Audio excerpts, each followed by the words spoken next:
Hello, everyone. So, I know that we came here today, well, this morning anyway, to talk about computer security. I'm here to tell you that we made an unfortunate mistake some number of years ago in the computer security profession because we thought that computer security was about computers. I mean, it's sort of natural because, the computer is there and how many people here think you actually care about what code is running on your machines? A few. Do you use closed firmware or DRM on any of those machines? Can't see that well, but I'm going to assume that there's probably some nods. You don't really care about what you're running on those machines. What you care about is that your data does the things that you expect it to do, and you care about how that code affects your life, right? You don't actually really care about the things that are running on the system, except when they happen to be useful for affecting the things in your life. So your users have goals in the world that they need to satisfy, right? In medicine, that's going to be doing healing work, that's going to be billing, that's going to be all of the things that you enable, right? Your users' adversaries also have goals that may be, hey, this hospital looks like it has some money, I'd like to take it. Or it may be taking some amount of patient data and using it for something else, who knows? It may just be, oh, I need somewhere else to crack Bitcoin, and this heart monitor looks like a great place. Both your users and your users' adversaries will perform tasks to satisfy those goals. Some of those tasks are enabled by your system. That's the only reason why your system exists, is to enable those goals in the world.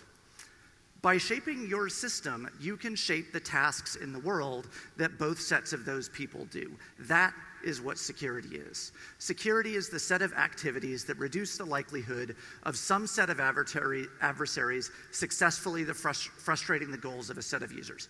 That's what we all actually care about when we say we want a system that's secure.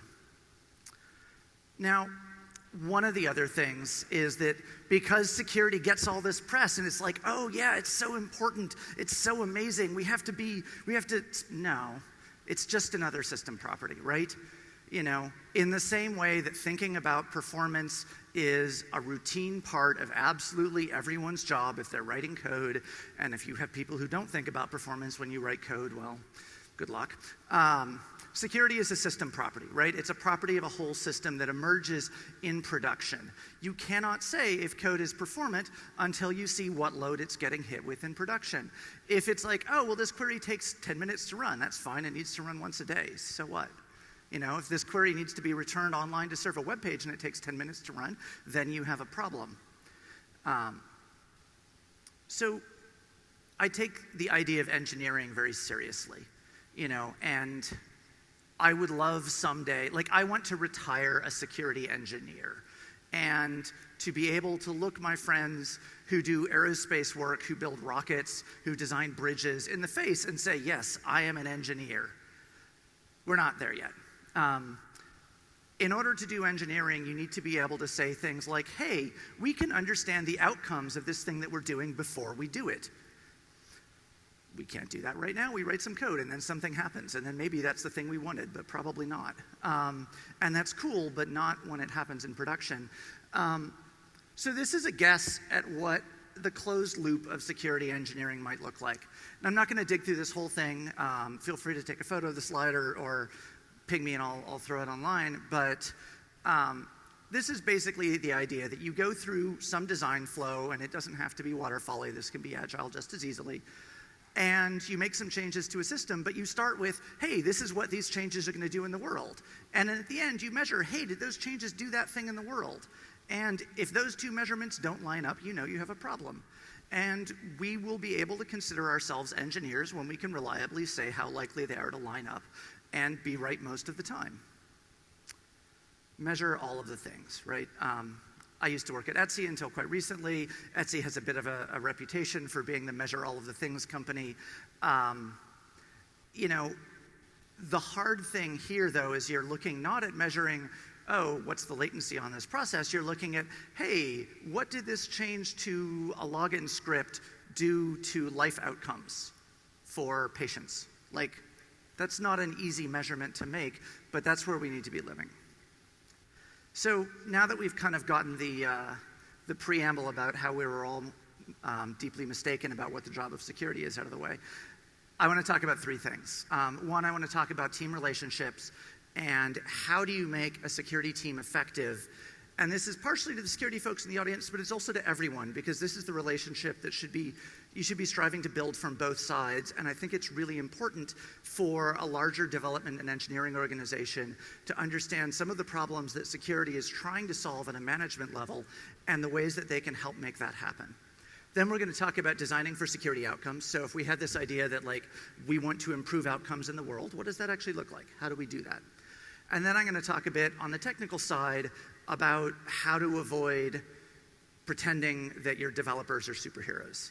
Because I know that's our theme tonight, and I know there may be lots of superheroes running around, but everyone writes bugs. And how do we make sure that doesn't hurt us? So this is the fundamental problem that security people have historically, right? Why don't people like us, right? We show up and we wear all black and we've got the big stompy boots and we say no a lot and we're like, but wait, I just want people to like me. Yeah. So my answer to this is culture, right? The structure and the interactions that you build between the security team and everyone else are how you make this happen. Now, how many people here are familiar with blameless engineering? Is that a buzzword that's made it in? Just a couple. Okay, so this comes from also from the aerospace world. There's been work done in medicine, a bunch of different places, right? So let's say that you have an engineer who writes a really terrible bug. It's an accident. I mean, bugs happen, right? And it kills somebody. If they get fired, they're never going to tell you how that bug came to happen. If they are worried that they might get fired, you are never going to hear the true story because they are going to do everything they can to tell you a story, tell you a version of that story that makes them look good. They don't want to be that cat. Nobody wants to be that cat. You're even less likely to hear about all of the other near misses. Why would you throw all of that away, right? If you think you have a malicious insider or someone intentionally inserting bugs, you're in a very different world, right? But it turns out that most of the time you can actually tell the difference between these worlds pretty easily, because if you have somebody whose job it is to show up and they want to do some fraud and they're gonna insert some code that lets them defraud users, doing that in a way that they don't get caught and doing that in a way that they can claim it was just a random mistake, those are both separately very difficult. Very few people are incentivized to do both. If they are, they probably work for a nation state. If you have to deal with those adversaries, that's a different talk. But that means that you can generally tell, hey, was this person trying to do the right thing? Cool. Then why blame someone good who understands something that you really need to deal with? And so there's a whole practice of postmortems that goes along with this. I highly recommend Sidney Decker's book, The Field Guide to Understanding Human Error. It'll be on the next to last slide as well. That is a prerequisite for a good security culture. Because the thing that people are even more scared of than they write a random bug is they write a security bug, because then they know that the security people scream. Their manager might or might not be nice, but they know the security people do, even if everybody knows they don't because they're nice. That's just sort of has been built into the relationship. So one of the other things we did with Etsy is we literally lured developers with candy. So we were in the fortunate position of having all of our devs in one building for the most part, and all of the snacks in the building were healthy. We were the people with the candy. And the goal is you just literally get people to come over and take some candy and say a few words. One of the other things we did, and this is a complex situation depending on scale. If you are lucky enough to have a security team somewhere north of the 5% mark of your total engineering organization, everyone in that team should make friends with people. And if you can, vice versa, right? Because the thing that you really want to do, if you are sitting at home at 2 a.m. and you wake up and you're like, okay, that thing is going to cause problems real soon. The email that you send about that, you'd love to be able to send that to a friend. And that will make it much easier. If you have that staffing to do the outreach on the security team, great. Do it both ways. One of the other things that we do sometimes, that I've seen work in a few different contexts is over-deliver for a security team, right? Actually go fix people's problems when you can. Now I'm going to tell you not to do that in a minute as well. The biggest thing that a security team needs to do is put down the hammer, right? Every security team has a big hammer that says no on it, and it can kill any project, right? That's the point of that hammer, is to kill projects. But it turns out that you very rarely actually need to use that. Normally, if I need to have that conversation with a developer, the way that goes is, hey, so this thing that you want to do, tell me why you're doing it. Like, I want to understand your problem, like in detail. And then we talk through that, and then we talk through the risks, and then we talk through the other ways of solving the same problem. And at the end of that conversation, the developer says no. And at no point have I said the word no. And this keeps everyone friends, and this is a discipline. Again, it can be driven from either side. If security says no, you can say, hey, let me tell you about my problem, and guide them through that conversation. It works both ways, but if you don't do this, you will not get collaboration. Next thing you need to do is learn how to talk to each other. And talking to each other at scale across long development life cycles or kind of through large numbers of people is tough. There's a few things that are really useful here. Security design goals, which we'll talk a bit about in the next section. Actually documented requirements and business rules, threat models, and architecture documentation that we'll also talk about a bit later. But fundamentally, this means the security team has to be the ones doing the translating. They need to learn everyone else's language. So one of the other questions I hear, and I hear this from bigger dev organizations where they can't necessarily have somebody on security be everyone's friend, is how do you make this scale? How do you make it scale when you can't have lunch with people? The three things there are models, principles, and distributed responsibility, right? So security models are one of the ways that you can help people at the edges doing direct development work really understand the implications of changes to large complex systems. Obviously, they're an approximation. All models are wrong. Some models are useful. But this will get you further than anything else. Next, designing to principles. Making sure that the changes in the structure of those changes is as legible as possible. And I'm going to suggest a few principles later on that you might find useful. And the next is distributed responsibility, right? Every team in any development organization should be directly and personally responsible for the security of the code that they ship. The security team cannot be responsible for the security of code that ships. The reason for this is they don't know the code that's shipping. They don't really understand it because they don't have time to understand all of the code unless, if you've got 15% of your dev org are security people, awesome, congratulations, you're in a very different world. That's pretty rare though, right? That team needs to monitor their own code, they need to do their own incident response, they need to write their own patches, they need to decide its risk.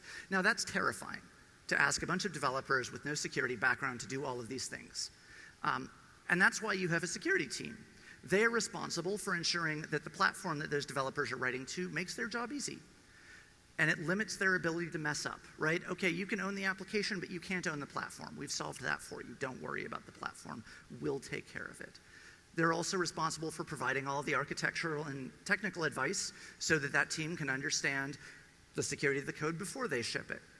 They're responsible for setting standard processes and metrics for things like risk so that teams can do that estimation work directly. And for later, stepping in as the backstop for incident response, right? I'm not saying that dev teams should do incident response on their own, but they should be at the keyboard with a security person standing over their shoulder. The reason why you make teams responsible for doing incident response themselves is that then they will take all of the other bits seriously. And unfortunately, aligning responsibility with ownership is basically the only way to get there. Now, you need to have a very collaborative relationship with the security team in order to make this work, which is why you do all the other stuff first. But this is what lets a security team scale across an organization. It aligns incentives, and it actually encourages the kind of decentralized knowledge that you need to have.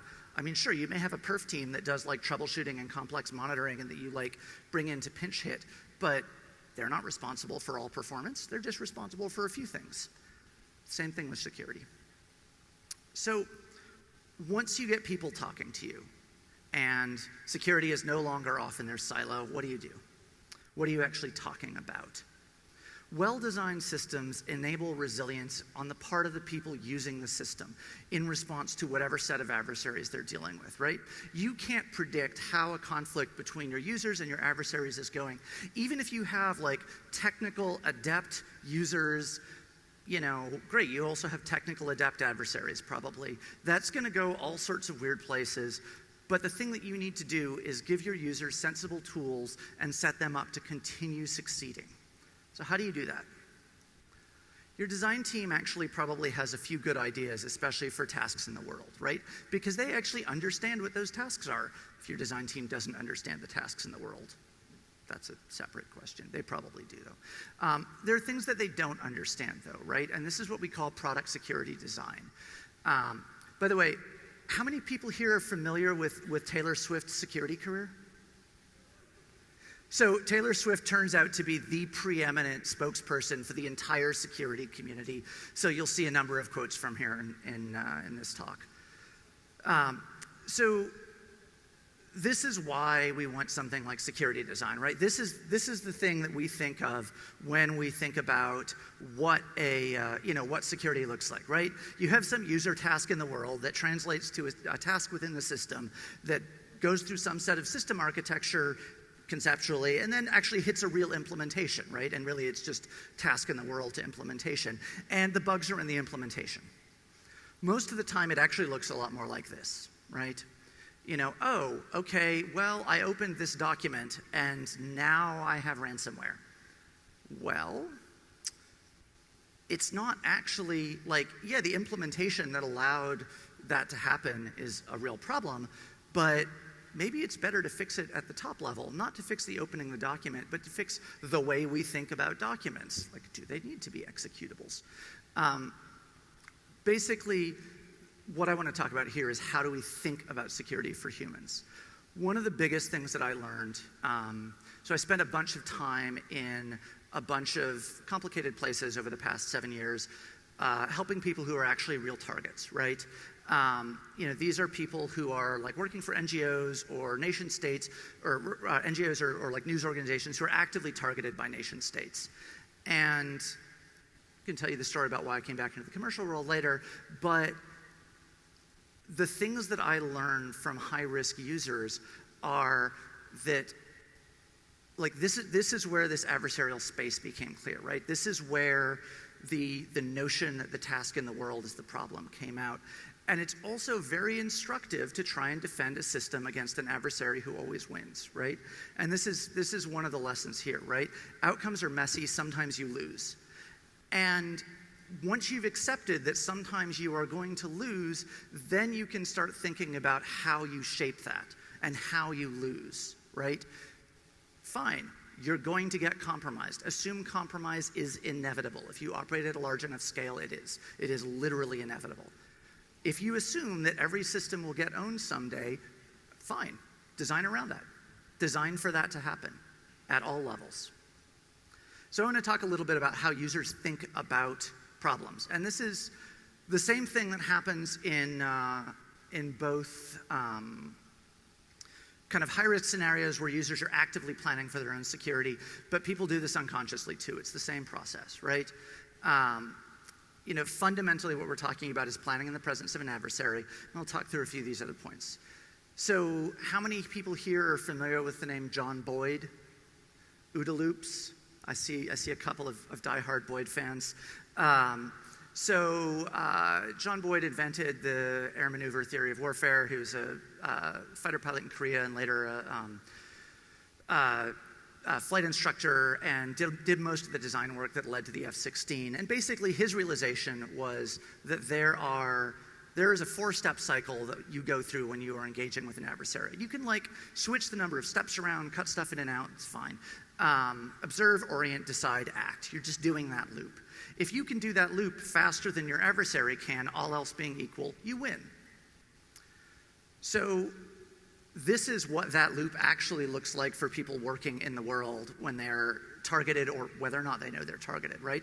They have a whole pile of things. Now, your goal as an organization writing tools is to make sure that that task domain practices box can be as big as possible, understanding that every single one of those other things steals time from it, and also keeping people secure. So one of the things that I caution people about, like, one of the solutions to security problems is often, oh, okay, we're going to add more security features, right? Especially when, like, well, we need to go market this tool and this and that, right? Every time you add a security feature, you are asking your users to understand new things about the world. Every, like, okay, wait, two-factor, right? And then, and then I get over here, but no, they told me I have to start opening these in Google Docs instead of in Excel because that's going to not, and then, oh, and wait, where's the patient? What you are looking for is efficacy. You are looking for function in the world. Most of the time, worse is better as long as worse is just satisficing. You don't need perfect security. You can't get perfect security. If you try to get perfect security, you're not going to get action in the world. So how do we think about this? How do we actually plan this, right? You may be familiar with some of these kind of invariants, right? These are things that systems try to maintain over time in operations. Now, we normally think of there being a few of these. There's actually a lot of them. And every single system is going to pick some set of these and trade off between them. And you want to understand all of the invariants that you're using because those are things that you need to tell the user about. Because they need to understand at an appropriate level of detail for their task what the invariants are that are keeping them safe so that they can plan with them. Because if they can't plan with those invariants and they don't understand how to use them, then they are not actually going to get a lot of the benefit of those security tools. I'm going to run briefly through a few of these. So ceremonies, this is one of the big places where design teams should get involved, right? Security tools require you to do a little dance, to do things with them, right? Whether that's logging in or doing a forget password flow or any number of things, or noticing that some little widget has suddenly changed color and that means that everything is going badly. Design for those. Legibility, again, this is the part where you need to make sure that your users actually understand what the harmful parts of the system are, what the harmful actions are. If you are constrained by something that means that you can't make security critical operations legible to a user, you need to get rid of that thing. If you are running in a consumer operating system that just won't let you surface, oh, you're about to run an executable, you probably shouldn't do that. That's a problem. You might consider getting away from that, basically. Communities, one of the things, and especially if you're dealing with end-user facing stuff, right? Anytime you have humans in a community operating, people take on different roles. Now, we have personas, right? We have this idea of, oh, this is John, and he's a normal user, and that means that he can do this set of things. And this is Mary, and she's an admin, and she can do this other set of things as well. The thing is, that doesn't actually capture a lot of what goes wrong in communal systems. Let's talk about something like Slack, right? Slack is a fun tool. I don't know if y'all use it, but it's great. Slack doesn't let you block people because they're like, oh, this is a tool for like corporate communication. No one ever has like problems with people at work. Why would we implement blocking? They actually say this. Understanding what those other kinds of interactions for and designing for them, right? How do you, you have a clinician role. Okay, what kind of clinician is this? Are they the person who is starting a procedure? Are they the person who's stepping in halfway through? Those are completely different roles. Those have completely different design affordances that they need, and those will lead to different kinds of both tooling outcomes, but also security outcomes. Your adversaries are human too. They also have their own goals, their own ROI, their own OODA loops, and their own affordances. One of the tools I talk about for this is participation frames.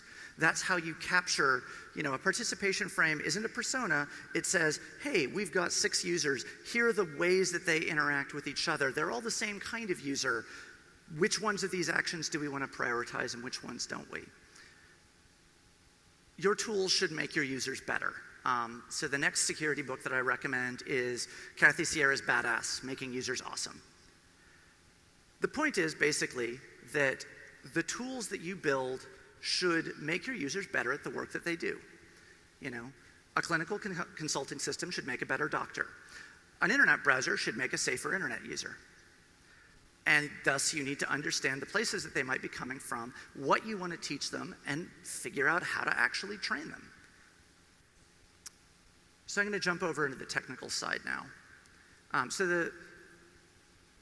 Before we go, this is a lot of where security design goals come in, right? A security design goal says, this is the outcome I want, this is the adversaries we have, this is the strategies that I expect to enable, this is the journeys that I want to take people on. Those are formal requirements for a system, right? And if you don't do formal requirements, they're user stories, they're, you know, whatever fits into your process. But you need to actually specify those things and design for those things in the same way that you need to design for all of the possible failure modes of a system. So anyway, security in the platform. The thing about so what I've been talking about so far is the high-level stuff, right? There are 4 kinds of security issues. Those that are math problems, don't depend on new math if you can possibly avoid it. DDoS, good luck, it's not super interesting actually. Those involving people, which is what I've just talked about, and those that should not exist, which is most of what I'm going to talk about now. So, we are all human. Unless some of you are mutants, in which case, awesome. I'm glad to have some of the superpowered among us. If users can double-click on something and get owned, you screwed up, not them, right? This is one of the big lessons of a lot of the human error literature is user failure. User error is never a root cause. If you've attributed something to user error, that is laziness, and you are avoiding responsibility for something that may indict a larger engineering organization. If you have code that you need to write or a configuration file that you need to set up in a very specific way to maintain security, that needs to be made super explicit at the spec level for all of the relevant components. You know, and so like every web app, if you don't have XSS solved in a framework, you need to say, hey, when you're writing this function, make sure that you don't emit any user strings back to the user without encoding. Now, that's really verbose in a spec, so maybe you'd like the platform to do that for you instead of reminding the engineer every time that they need to do this rote manual thing. Kill bug classes, right? This is what I'm talking about. If you have system-level bugs, the platform must fix them. You know, it's 2017. If your environment for a developer lets them write a SQL injection bug without trying really hard, that platform, that environment is broken, right? Because developers are human. Often you end up in a position where you have choices, right? You can say, okay, so I'm going to insert a bunch of stat canaries and this and that, and we predict that this will make it, you know, like this will triple the time that's required to write a buffer to take a buffer overflow and make it exploitable. And you know, we're generally going to make developers jump through adversarial developers jump through all of these extra hoops. Don't do that. Every time you do something like that, it turns out that some enterprising developer says, hey, okay, this is now a code problem, right? You know, I have to write code that makes it through this filter, so I'm just going to build a compiler that automates this bypass. You know, it buys you 6 months, it buys you a year, then you automate the bypass. Always prefer simple solutions that make bug classes impossible. Never mitigate, always kill. So there's a whole movement in security that's starting to look at this and starting to look at like, how do we actually do that? I don't know if any of you have heard of the Church of Langsec, Pastor Manuel Lefroy presiding. Basically this says, if your program accepts a string, you are doing parsing work. All strings should have formal specifications because they're actually really easy to write these days. If you have a protocol, then you need to use a protocol generator on it, and because humans should not write parsers, right? If you need to use a Turing-complete data format, you have committed a fatal sin. It turns out that there are no functionally correct parsers for ASN1 in the world. ASN1 is the structure that all SSL certificates are built out of. There are no functionally correct parsers for every SSL for the set of features, the subset of ASN1 that is present in SSL certificates that exist on the open internet. There are no correct SSL parsers because ASN1 is Turing complete. We can't guarantee if it terminates. It's incredibly complicated. It's just a terrible, terrible spec. Sometimes you're stuck dealing with things like that. However, if you are writing your own protocols, if you own both ends of that wire, never use anything Turing complete. It will bite you. Similarly, it is 2017. There is no reason to not use memory-safe languages for everything. If you have a hard performance problem that you actually think that you can't use anything other than a memory-safe language for, and that device is not going in a human being where you have no available power, you are almost certainly wrong. If you assume that you are wrong first until you've exhausted all of the other errors, you will be much happier with your life. Again, if you're not a cryptographer, don't write crypto code. You know, these are fundamental constraints. Either you play by these things or you're going to be in real trouble, you know. But for the most part, with the tooling we have, it's increasingly easy to not get in trouble. There are a ton of good parser generators. There are a ton of good easy-to-use crypto libraries out there. Don't be that person. So that's all well and good for like the low-level stuff, right? You know, that'll keep you away from cross-site scripting. That'll keep you away from, you know, a lot of our kind of simple, trivial bugs. What about the more complex stuff, right? Because we all actually write big, complex, decentralized systems that have a lot of different weird things going on, and security is actually an emergent property of that whole thing.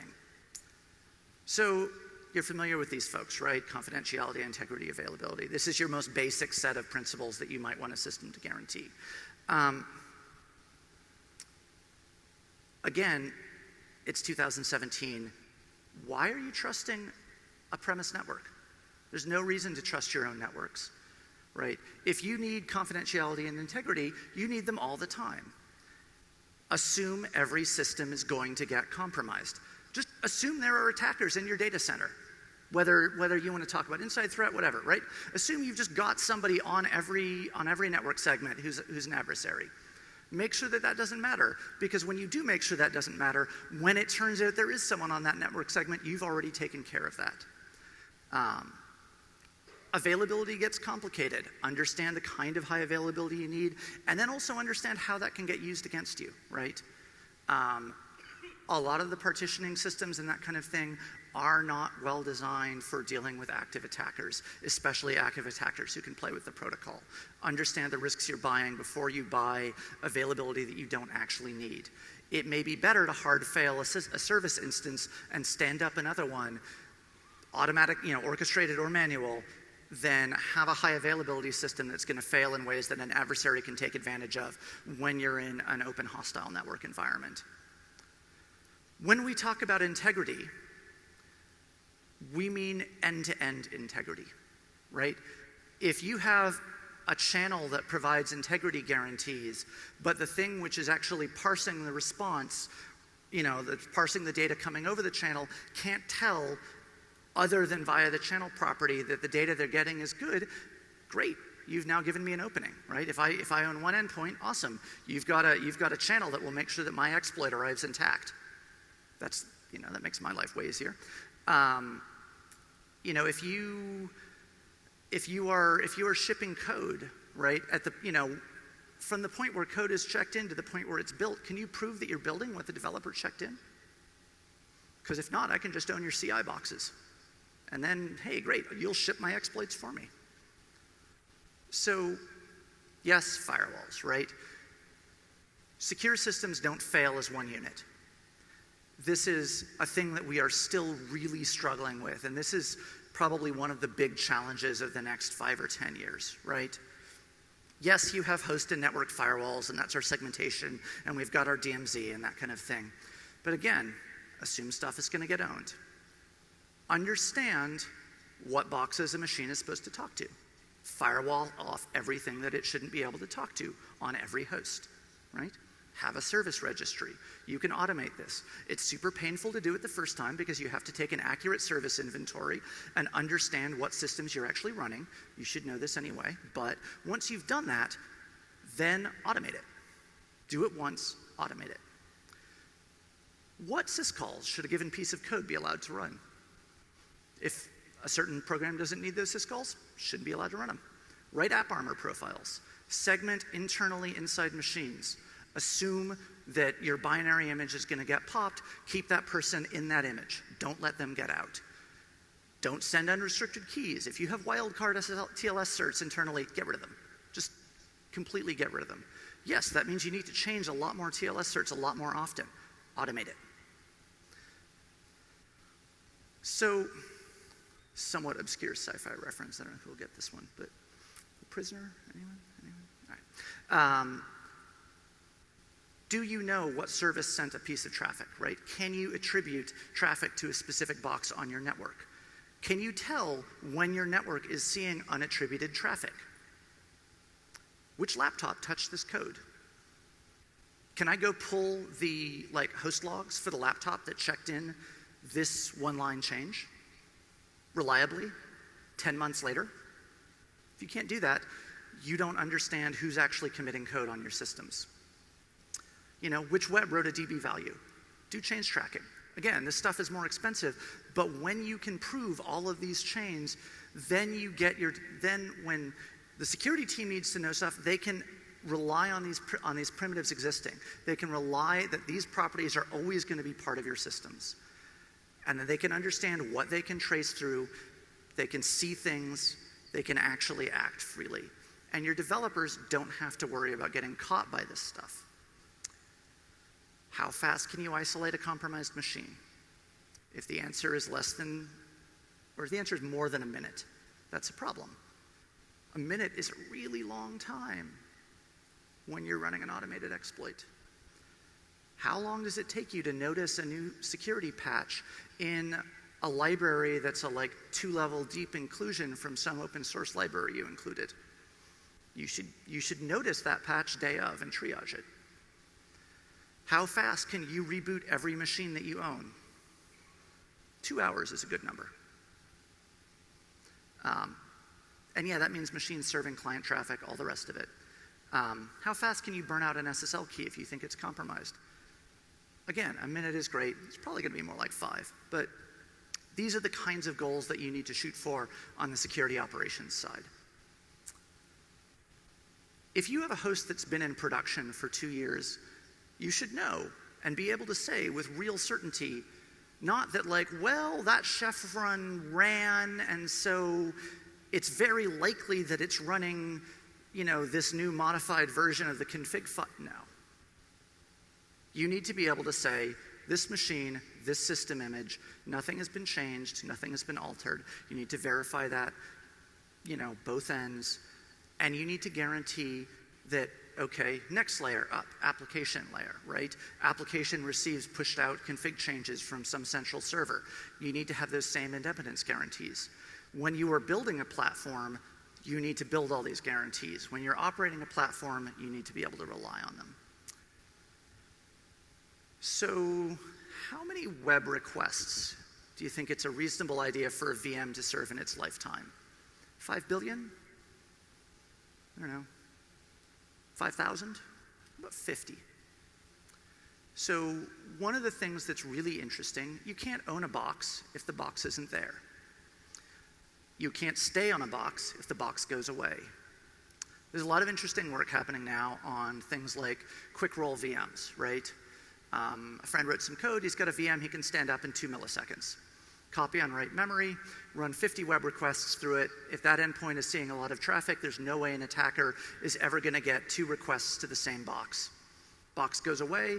If you don't have a one-shot kill, it's done. So this is actually as much of an ops property, but if you do observability right, it will make your security team's life much easier, right? Security response is kind of the penultimate version of assume you need to ask a complex question about how your systems actually work, right?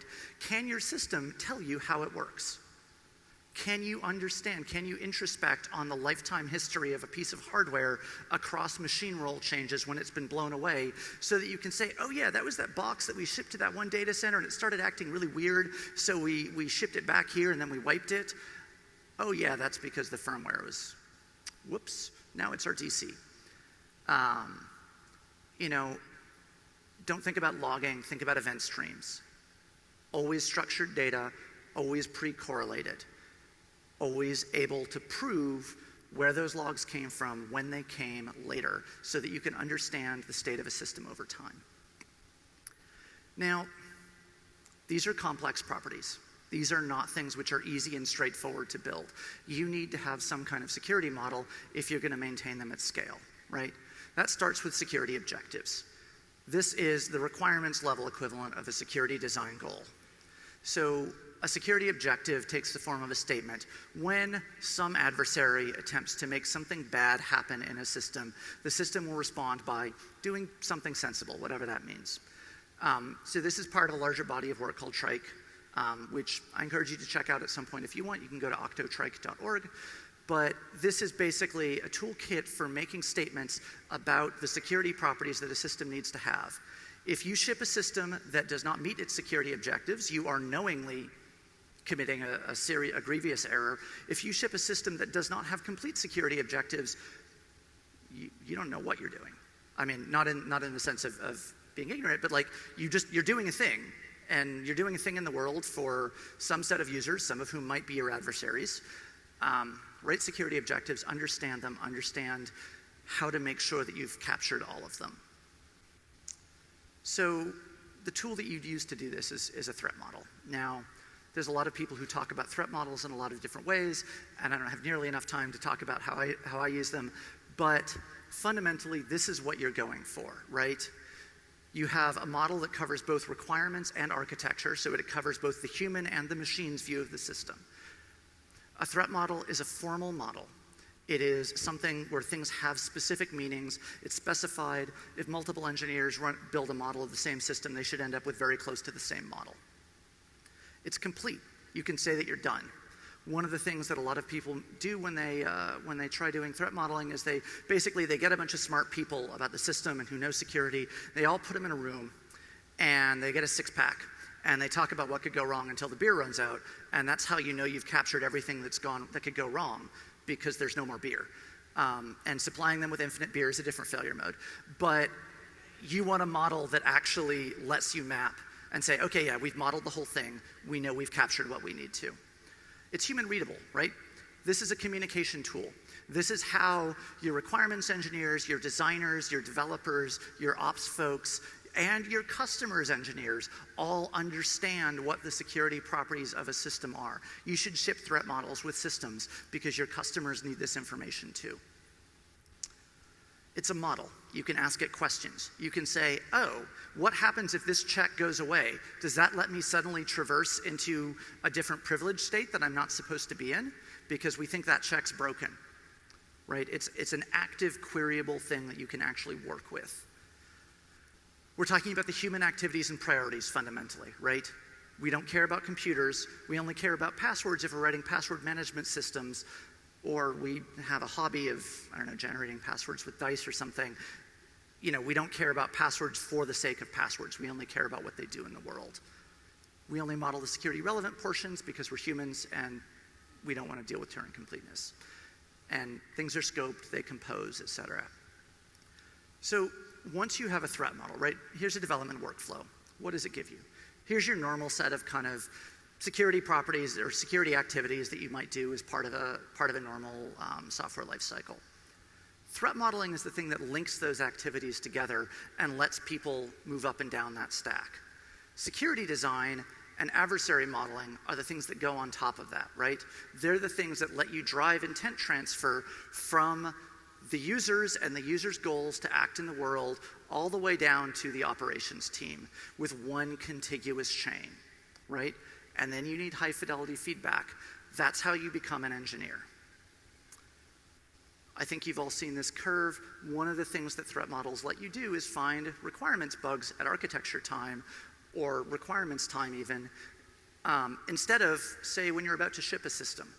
You know, the most frustrating audit I ever had killed 90 engineer years of work after we realized that the system couldn't be secured by design. Don't put yourself in that situation. Finally, if you have technical debt, and everyone has technical debt, that's fine. However, if you have technical debt that breaks the safe defaults or breaks platform principles, it must go. You cannot have unfixed security-critical technical debt around. Now, you can prioritize it, you can schedule it, you can do all these things. I'm not saying you have to fix it immediately. However, you need to understand the things that must be true in your systems and then make sure that they're actually true. Finally, 3 best security books you can buy right now. Sidney Decker's book on human error, Kathy Sierra's book on how to make your users better at what they do, and Nancy Levison's Engineering a Safer World. Thank you very much.